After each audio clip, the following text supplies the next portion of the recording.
Au milieu de l'océan Pacifique, se trouve un pays composé de petites îles et de récifs qui émergent à peine de la mer. Tuvalu est situé entre l'Australie et Hawaï, loin des circuits touristiques et des cartes géographiques. Il compte moins de 12 000 habitants répartis sur 9 îles, sans montagnes ni grandes villes. Pendant des siècles, ces communautés ont vécu de la mer, de la pêche et de l'agriculture, limitées par les récifs coralliens. C'était une colonie britannique jusqu'en 1978, date à laquelle elle a obtenu son indépendance et est devenue l'une des nations les plus petites et les plus isolées du monde. Il n'a ni armée, ni industrie majeure, et n'a aucun lien direct avec de nombreux pays. Son territoire est fragile et ses ressources rares. Pourtant, sa population est toujours là, s'adaptant aux conditions environnantes. À quoi ressemble la vie dans un endroit aussi éloigné de tout? Bienvenue à Mondaire. Aujourd'hui, je vous montre. Commençons. Naître, grandir et vivre dans le pays le plus reculé de la planète. À Tuvalu, la vie commence dans des maisons simples faites de matériaux légers, où les familles vivent très proches les unes des autres. Les enfants grandissent dans un environnement où presque tout est partagé. Ils jouent pieds nus dans la terre, courent le long des sentiers entre les cocotiers et apprennent dès leur plus jeune âge à aider aux tâches ménagères, à la maison comme au village. Les bébés sont pris en charge par tous. Mère, grand-mère, tantes et voisines partagent leur temps. Les plus petits s'habituent au rythme du temps, au fort soleil de midi et aux courtes pluies qui surviennent sans prévenir. En grandissant, les enfants rejoignent les adultes dans les tâches simples. Ils pêchent avec eux, aident à porter du bois de chauffage ou à déplacer les filets et accompagnent aussi leurs parents à la recherche de fruits ou de tubercules. La pêche artisanale est l'un des piliers de la vie quotidienne.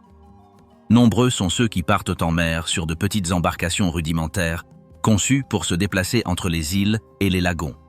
Certains pêchent à la canne, d'autres au filet, d'autres encore à la main. Elles le font à l'aube, au crépuscule ou dès que la marée le permet. L'agriculture fait également partie de leur travail quotidien. Il n'y a pas de grands champs, mais des jardins familiaux où poussent des bananiers, des cocotiers et des racines comme le taro. Les femmes s'occupent patiemment de ces plantes. Chaque famille a son propre espace, mais elles travaillent souvent ensemble. Dans certains endroits, elles s'organisent pour nettoyer ensemble les alentours ou pour récolter de la nourriture. Elles élèvent également des poulets, des cochons et quelques canards, bien que l'espace soit limité. Parfois, des enclos sont situés près de la piste d'atterrissage de l'aéroport, où il est plus facile de surveiller les animaux et de les nourrir. Le matin, la plupart des gens partagent leur temps entre les tâches ménagères et les travaux communautaires. Les femmes sont responsables de la cuisine, du lavage et du rangement de la maison. Lorsque les hommes ne pêchent pas, ils aident aux réparations, au transport ou aux petits travaux de construction. Les maisons sont généralement à ossature ouverte, avec des toits en métal et des planchers simples. Certaines sont surélevées pour les protéger de l'humidité. Beaucoup n'ont pas de cloison interne stricte. La vie se déroule davantage en groupe qu'en privé. L'après-midi apporte généralement une pause. À cette époque, certains se reposent à l'ombre, d'autres discutent dans les rues. Dans les villages, on voit des gens assis dehors sur des chaises en plastique ou des bancs en bois, regardant la mer ou discutant simplement. Il est également courant que les enfants et les jeunes jouent au football ou au volleyball dans des espaces ouverts. Les terrains ne sont pas toujours délimités ni équipés de filets, mais peu importe. Ils jouent avec ce qui est disponible. Parfois, ils utilisent même la piste d'atterrissage de l'aéroport pour cela. La musique est souvent diffusée dans les maisons et dans les rues. Ils utilisent des radios, de petites enceintes ou des téléphones.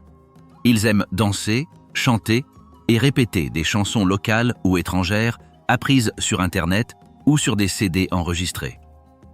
Ils jouent également du tambour et d'autres instruments simples lors des fêtes. Le rythme fait partie intégrante de la vie, tout comme les repas partagés. La cuisine se fait en groupe, de grands plats sont servis et tout le monde mange ensemble, assis par terre ou autour de tables basses. Le soir, L'activité ralentit. Les maisons sont éclairées par des lumières tamisées, souvent des ampoules basse consommation ou des lampes rechargeables. Sur les petites îles, l'électricité n'est pas toujours disponible. Il faut donc anticiper. Certains utilisent des générateurs, d'autres s'adaptent au cycle du soleil. Les gens se couchent tôt. La routine ne laisse pas de place aux longues nuits blanches. Les journées commencent tôt et la nature impose son rythme. Le transport entre les îles se fait par petites embarcations. Il y a peu de véhicules sur Terre et la plupart des gens se déplacent à moto ou à vélo. Les distances ne sont pas grandes, mais la chaleur et l'humidité rendent les déplacements pénibles. À Funafuti, la capitale, une route principale relie l'île d'un bout à l'autre. En quelques minutes seulement, on peut passer du nord au sud. Le long des îles, on trouve des maisons, des arbres et des vues sur l'océan. Au quotidien, il n'y a ni grands magasins, ni centres commerciaux. On trouve les produits de première nécessité dans de petits stands ou des commerces familiaux. Fruits, riz, poissons, conserves, nouilles. L'essentiel pour la journée. Souvent, on partage ce qui manque entre voisins. On aide sans rien demander en retour. Si quelqu'un a plus, il partage. C'est comme ça que ça marche. Le pays en voie de disparition. À Tuvalu, les terres sont infinies. Les îles qui composent ce pays sont construites sur des récifs coralliens, à une altitude qui dépasse à peine le niveau de la mer. À certains endroits, l'eau atteint moins de 2 mètres sous les maisons. À d'autres, elle a déjà commencé à s'infiltrer depuis les marges, s'infiltrant dans les terres et pénétrant des zones qu'elle n'avait jamais atteintes auparavant. La mer avance lentement, mais régulièrement. Chaque année, elle gagne du terrain, centimètre par centimètre. Depuis des décennies, les mesures montrent que le niveau de la mer monte plus vite à Tuvalu que dans de nombreuses autres régions du monde. Des hausses d'un demi-centimètre par an ont été enregistrées depuis les années 1990. En termes simples, cela signifie que l'espace habitable diminue à chaque saison. Des zones autrefois stables sont désormais soumises à des marées plus fortes. Certaines maisons doivent être renforcées, surélevées, voire abandonnées. Certains jardins ne produisent plus, la salinité du sol les rendant inutilisables. Le point culminant de Tuvalu se situe à peine à 5 mètres au-dessus du niveau de la mer. Mais la majeure partie du pays est beaucoup plus basse. Sur plusieurs îles, la terre n'est qu'à environ 1,5 mètre au-dessus de la surface de l'océan. Lors de fortes tempêtes ou de marées plus fortes que la normale, l'eau traverse le littoral sans difficulté. Ces jours-là, l'eau apparaît dans les rues, les cours, les champs et les routes. Elle ne vient pas d'en haut sous forme de pluie, mais des côtés, poussée par l'océan. Les inondations ont commencé à toucher des zones où vivent des familles entières. Certains ont dû déplacer leurs maisons plus à l'intérieur des terres. Mais l'étroitesse des îles rend ce déplacement insuffisant. Dans certaines zones, il n'y a plus de place pour se reloger. Dans certains cas, des murs ont été construits avec des pierres, des barrières improvisées faites de sacs ou de simples digues construites avec de la terre et des branches. Ces solutions offrent un répit temporaire, mais ne résolvent pas le problème. En 2023, des organisations internationales ont confirmé que Tuvalu figurait parmi les territoires les plus menacés de disparition sous-marine au cours des prochaines décennies. Les prévisions indiquent que d'ici 2050, une grande partie de la surface du pays sera submergée de façon permanente. Certaines projections suggèrent que 95% du territoire sera touché. Si cela se produit, les maisons, les routes, les écoles et les lieux de réunion seront submergés ou rendus inutilisables par l'humidité. L'avancée de la mer modifie également les modes de vie. Certaines familles qui cultivaient auparavant près de chez elles ne peuvent plus le faire. Le sol devient mou, se saline et perd de sa fermeté. L'eau qui s'infiltre charrie des déchets, contamine les puits et crée des zones marécageuses. Les jours de fortes pluies, les flaques d'eau persistent. Elles s'accumulent, se mélangent aux déchets et présentent des risques pour la santé. Les autorités locales ont dû déclencher l'alerte et demander une aide extérieure aux moments critiques. Dans la capitale, Funafuti, où vit la majorité de la population, des zones ont été détectées où l'eau de mer s'infiltre sous terre et émerge sous forme de petites sources salées. Cela se produit même en l'absence de pluie ou de fortes vagues.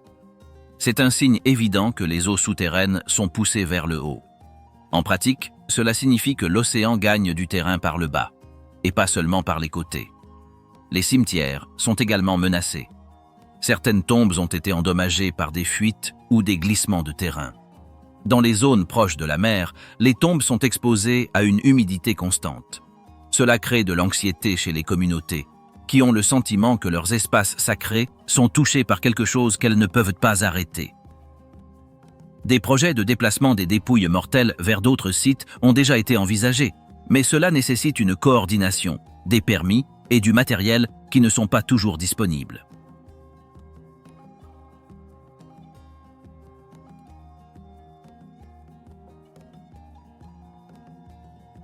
Le domaine .tv, les sexphones et les revenus les plus étranges. Tuvalu a trouvé des moyens très originaux de gagner de l'argent. Le pays disposant de peu de ressources naturelles et d'une industrie et d'exportation quasi inexistantes, le gouvernement a dû chercher des débouchés créatifs. L'un des plus connus était l'utilisation de son propre code Internet, .tv. Cette simple combinaison de lettres qui identifie officiellement Tuvalu dans le monde numérique s'est avérée une opportunité inattendue. Les entreprises étrangères travaillant avec des chaînes, des émissions ou du contenu vidéo se sont intéressées à ce domaine. Pour beaucoup, ces deux lettres ressemblaient directement au mot « télévision », ce qui les a rendus très recherchés. Dès lors, Tuvalu a commencé à louer l'utilisation du domaine .tv à des entreprises technologiques. Grâce à ces contrats, le pays a commencé à percevoir des revenus indépendants de la météo, de la pêche ou des récoltes. L'accord d'exploitation du domaine a débuté dans les années 1990. L'accord initial prévoyait qu'une entreprise étrangère pouvait utiliser le domaine en échange du versement d'une somme annuelle au gouvernement. Cet afflux de fonds est devenu considérable. Il permettait de financer les dépenses publiques, de répondre aux besoins essentiels et de maintenir les services. Pendant plusieurs années, ces revenus représentaient une part considérable du budget national. Ce modèle économique ne nécessitait pas d'infrastructures coûteuses. Il n'était pas nécessaire de construire quoi que ce soit sur l'île, ni d'investir dans sa propre technologie. Il suffisait de signer le contrat et d'autoriser les entreprises à utiliser le domaine partout dans le monde. L'idée était simple, mais efficace. Transformer un détail administratif en une source de revenus stable. Outre le domaine web, Tuvalu a tenté une autre approche tout aussi inattendue.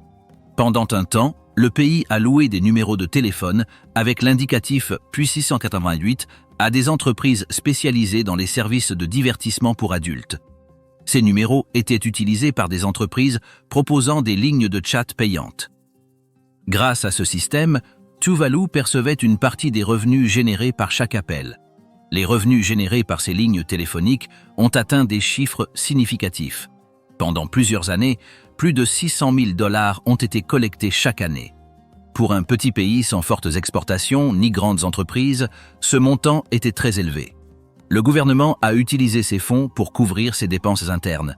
Il s'agissait d'une mesure pratique, fondée sur l'urgence d'obtenir des ressources.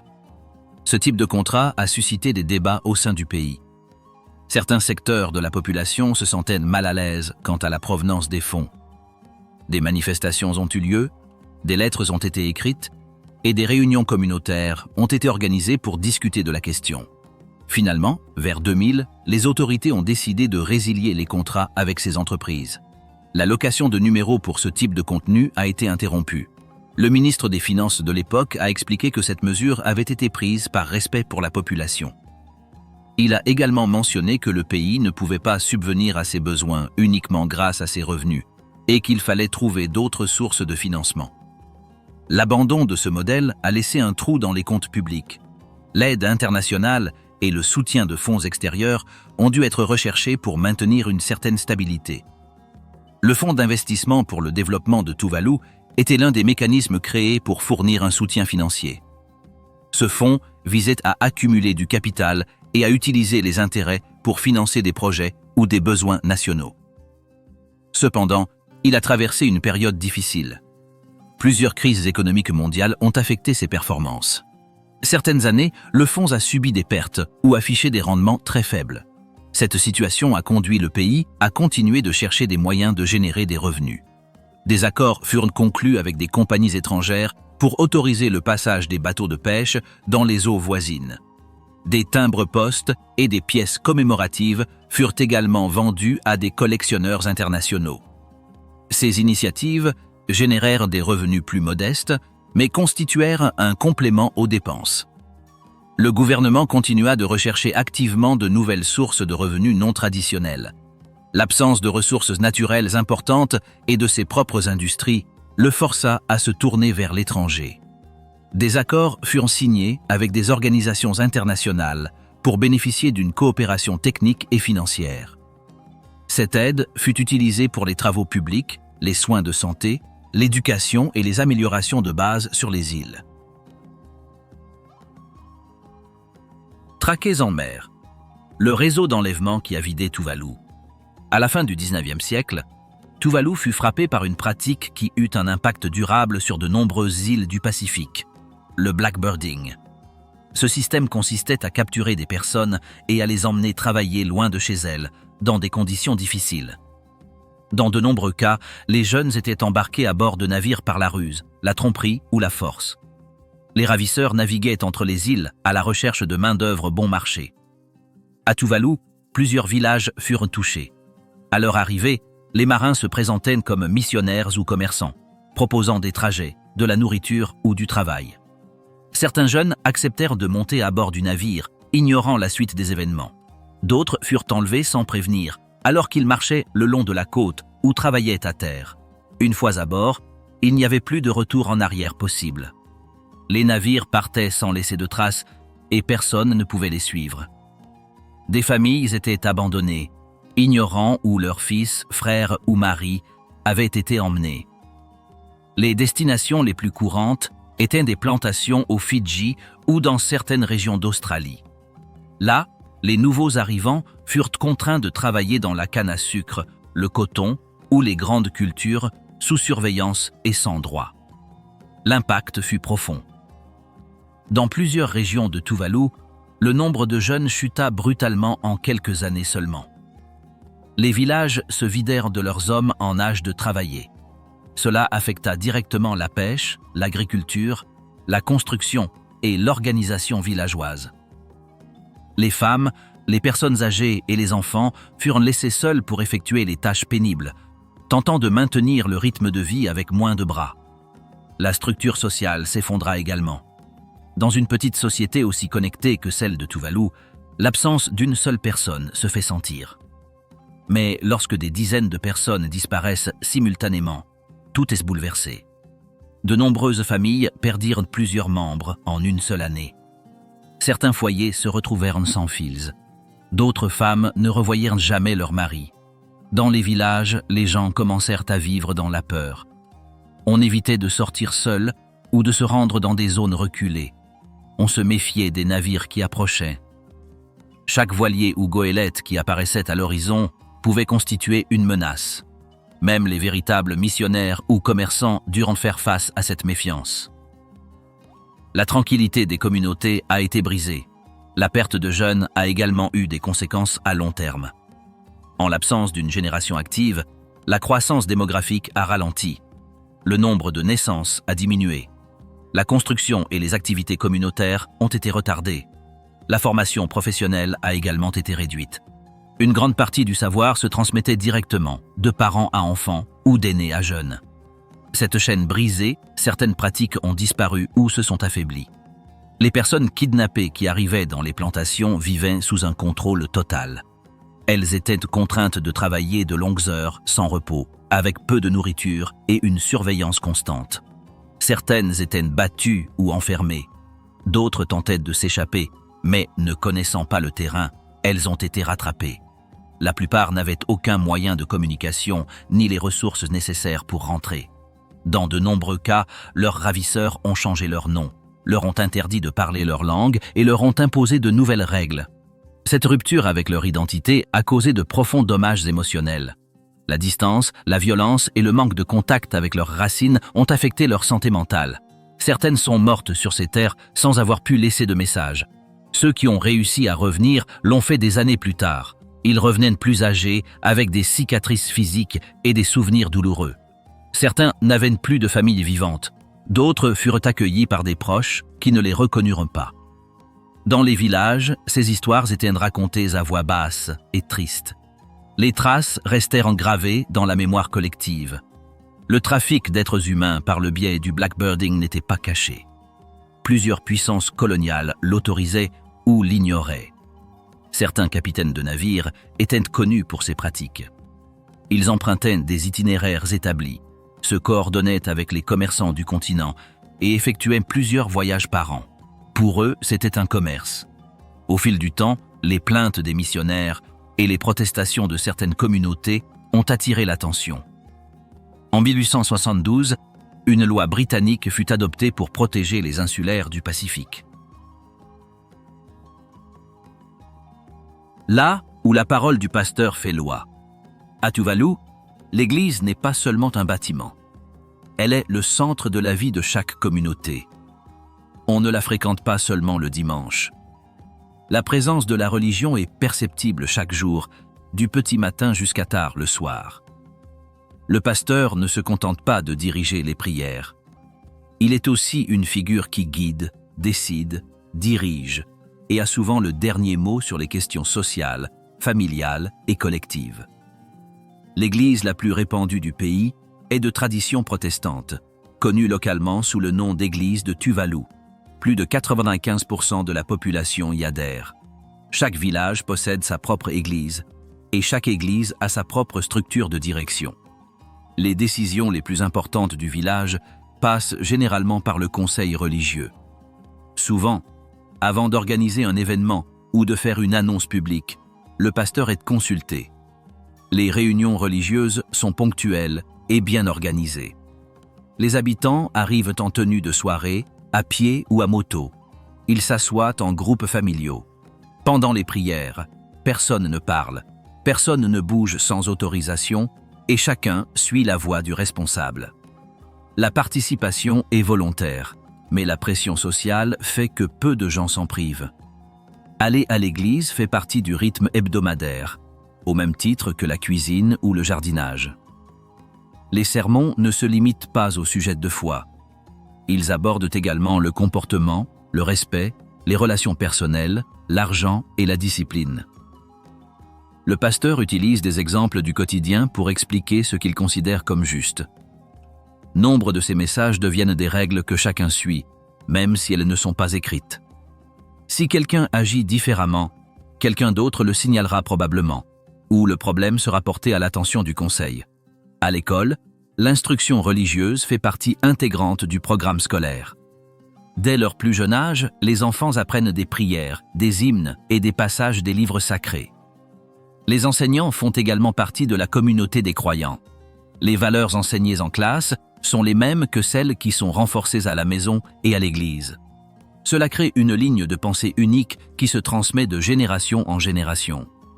Les événements publics commencent presque toujours par une prière, qu'il s'agisse d'une réunion politique, d'une action de nettoyage ou d'une cérémonie civile. Le respect de l'Église est préservé à tous les niveaux. Même les autorités gouvernementales témoignent leur déférence aux chefs religieux. Ils sont écoutés attentivement, une place de choix leur est réservée et leurs opinions pèsent lourd dans les décisions. Dans les familles, les règles sont également déterminées par la religion. On attend des enfants qu'ils obéissent, des aînés qu'ils soient écoutés et les coutumes qu'elles restent inchangées. Les mariages sont célébrés selon les règles de l'Église et les baptêmes suivent un ordre précis.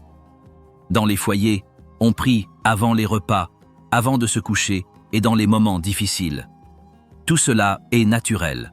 On n'en parle pas, on le fait. Les fêtes religieuses rythment le calendrier local. À ces dates, des réunions spéciales, des chorales, des dîners communs et des activités communautaires sont organisées. Les préparatifs peuvent durer des semaines. La participation ne se limite pas aux fidèles actifs. Tout le village collabore. On cuisine ensemble, on décore l'église, on répète les chants et on se répartit les tâches. Ceux qui ne collaborent pas sont exclus de la communauté. En cas de conflit entre voisins, l'église intervient également. En cas de dispute, de malentendus ou de problèmes graves, Une réunion est souvent convoquée, présidée par le pasteur ou le conseil.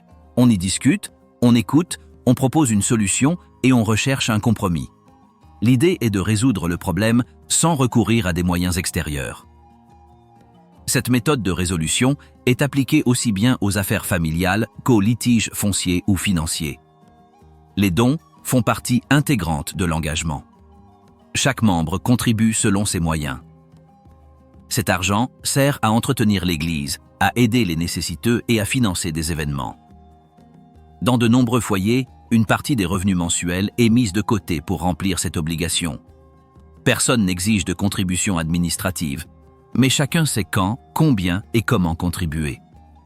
Les chants religieux jouent un rôle important. Des hymnes sont chantés avec force à chaque office. Certains sont en langue locale, d'autres en anglais. On entend les voix de loin, surtout tôt le matin ou le soir. Les gens chantent avec ferveur. Ils ne le font pas pour se divertir, mais par dévotion. Dans les petites villes, la musique d'église est le son qui rythme la journée.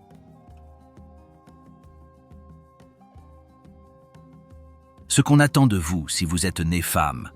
À Tuvalu, les tâches ne sont pas assignées au hasard. Dès son plus jeune âge, une fille sait ce qu'elle doit faire et comment se comporter.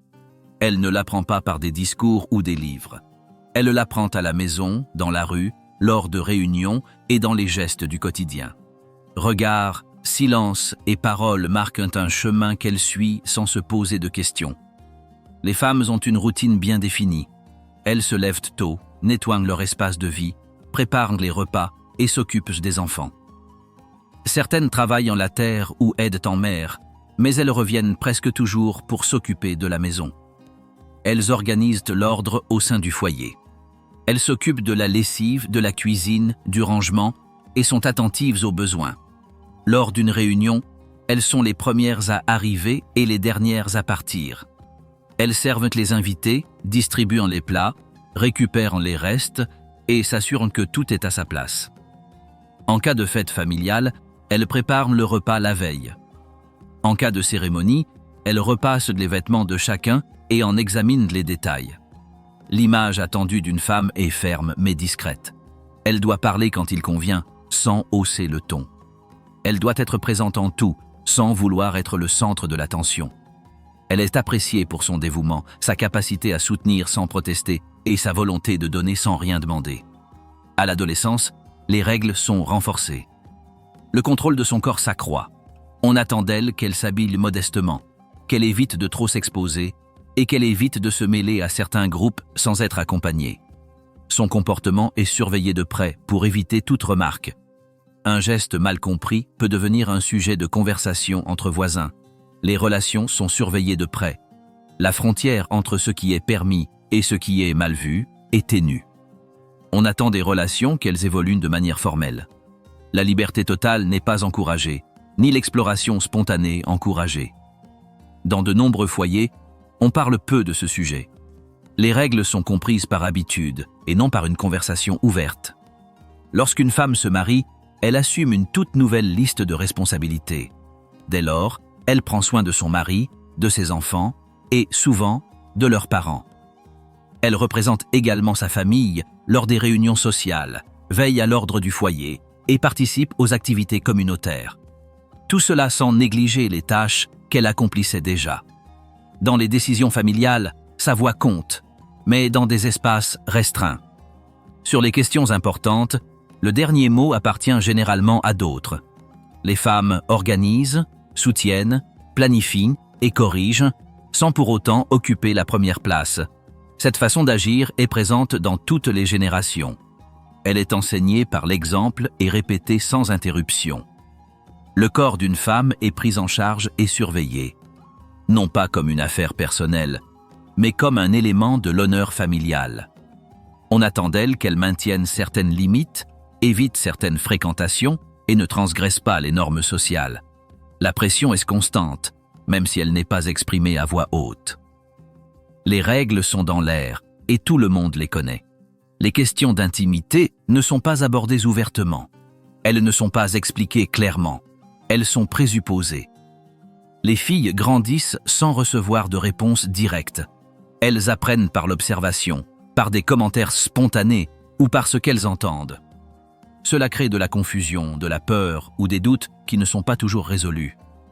Les situations de pression ne sont pas facilement signalées. Les problèmes se résolvent souvent au sein de la famille ou grâce à l'intervention des chefs communautaires. Les institutions officielles n'interviennent pas toujours. L'objectif est d'éviter les scandales, de protéger leur image et de maintenir l'harmonie extérieure. Certaines tâches sont exclusivement réservées aux femmes. Par exemple, soigner les malades, accompagner les personnes en deuil ou organiser de grands repas. Ces rôles ne sont pas remis en question. Ils sont acceptés comme faisant partie de leurs devoirs. Les femmes plus âgées sont chargées d'enseigner ces rôles aux plus jeunes. Ainsi, le cycle se transmet. Il existe également des espaces où les femmes se rencontrent. Elles y discutent sans trop de filtres. Elles partagent des recettes, discutent des situations du quartier et s'échangent des conseils. Ces moments ne sont pas publics, mais ils sont importants. Ils allègent le fardeau de la routine et échangent des informations utiles. Dans certains cas, les femmes occupent des postes locaux ou participent à des comités.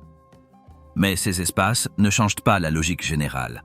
Leur présence est utile, mais elle reste dans des limites définies. Manger juste assez quand la pluie ne tombe pas. À Tuvalu, trouver de l'eau fraîche ne se résume pas à ouvrir un robinet. Il n'y a ni rivière, ni lac, ni source naturelle fournissant de l'eau toute l'année. Les habitants dépendent presque entièrement de la pluie. Chaque maison possède son propre système de collecte. Les toits sont reliés à des gouttières qui acheminent l'eau vers de grands réservoirs en plastique ou en ciment. En cas de forte pluie, ces réservoirs se remplissent. Mais si la pluie tarde, tout se complique. Les réserves s'amenuisent et chaque litre doit être conservé. Les gens n'utilisent que le nécessaire pour boire, cuisiner, se laver, juste ce qu'il faut. Certaines familles ont une plus grande capacité de stockage. D'autres doivent partager ou demander de l'aide à leurs voisins. Il existe des puits dans certaines régions, mais leur utilisation est limitée. Les eaux souterraines entrent en contact avec la mer et transportent du sel. Elles sont impropres à la consommation et parfois même à la lessive. Ce mélange saumâtre abîme les vêtements, irrite la peau et nuit aux cultures. Par conséquent, la plupart des gens attendent patiemment la pluie et organisent leur vie en conséquence. En cas de sécheresse prolongée, l'état d'urgence est déclaré.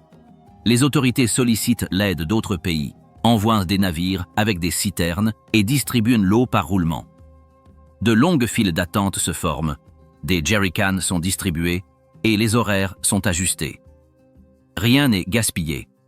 Chaque goutte compte. Les cultures souffrent également.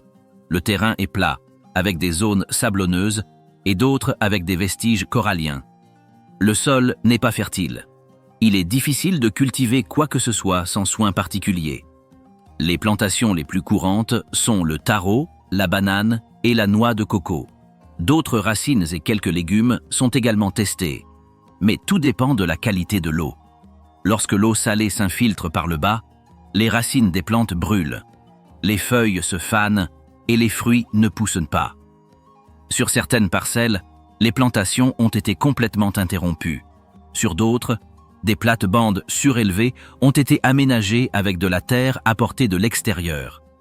Mais cela nécessite du travail, du temps et des matériaux que tout le monde ne possède pas. Les animaux de ferme dépendent également de l'eau douce. On élève des porcs, des poulets et quelques canards à Tuvalu.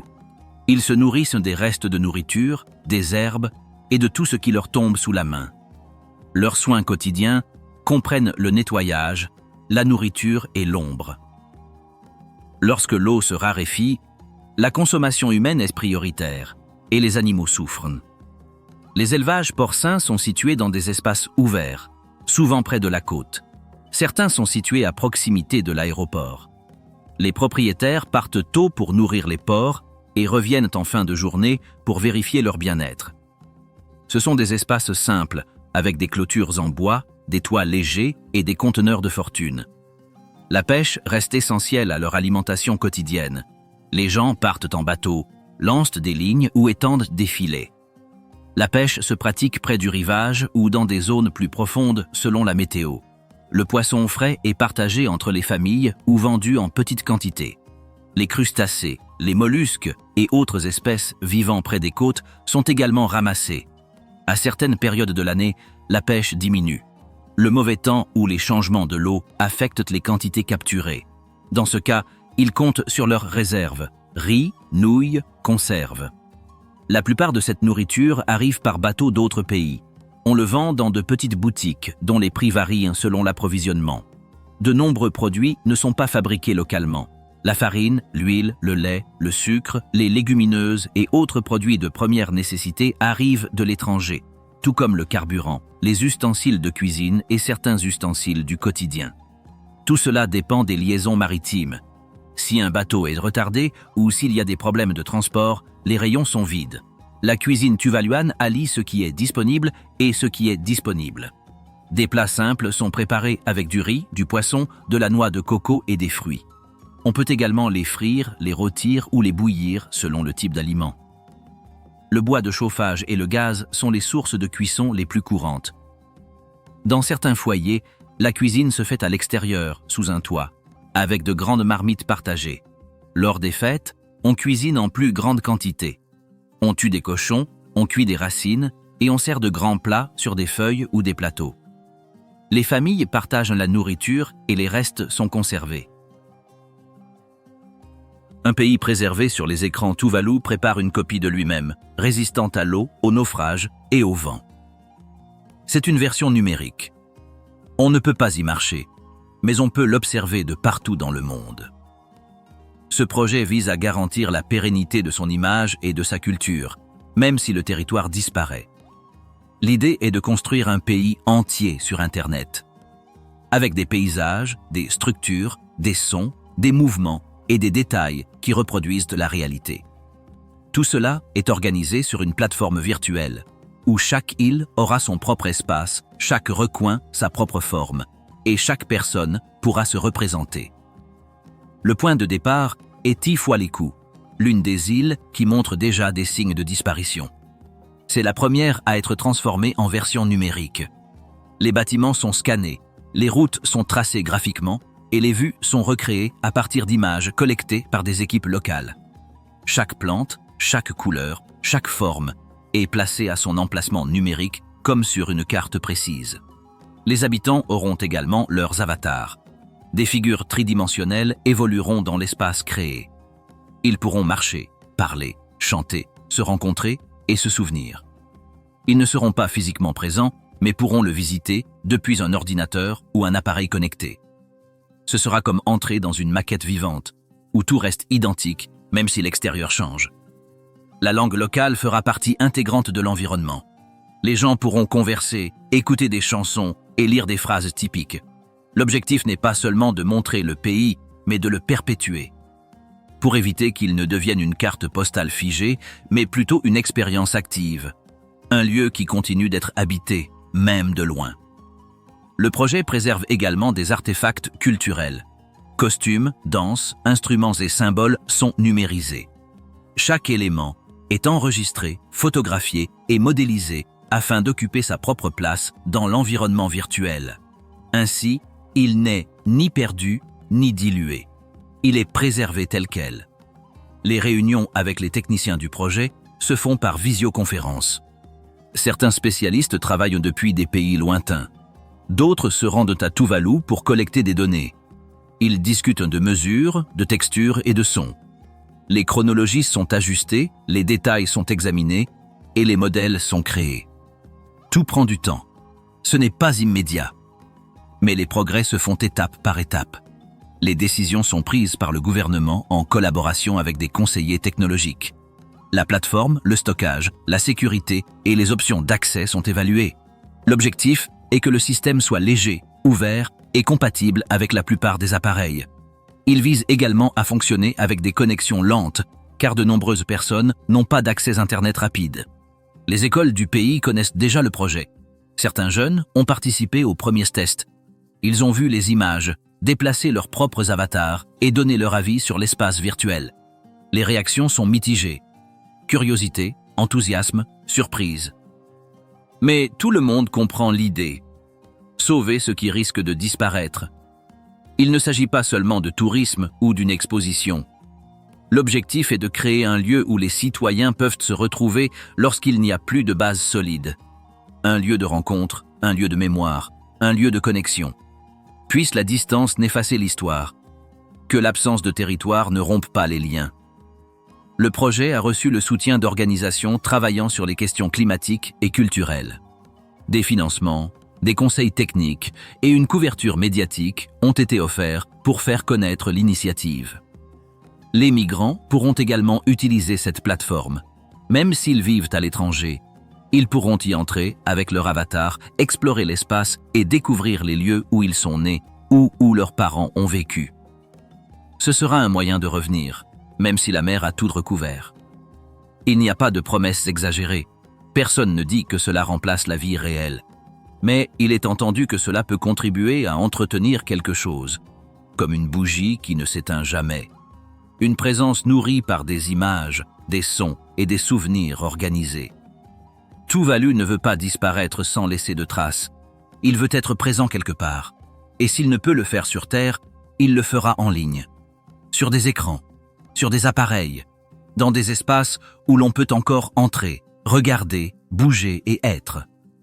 Ainsi, tant que quelqu'un saura ce que c'était que de vivre là-bas, même si c'est loin, même si c'est dans un autre pays, Tuvalu continuera d'exister. Même s'il n'a plus de base solide, il restera gravé dans les mémoires. Même s'il n'est pas visible sur les cartes, il sera toujours là.